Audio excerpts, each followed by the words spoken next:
Welcome to How to Pronounce. In today's video, we'll be focusing on a new word that you might find challenging or intriguing. So without further ado, let's dive into today's word, Hausratversicherung. which means insurance that covers damage or theft of household contents. Let's say it all together.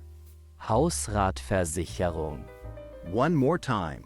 Hausratversicherung.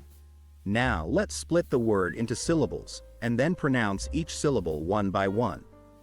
Haus, Rat, Ver, Sie, Che, Rung. Thank you for joining us on this adventure in pronunciation.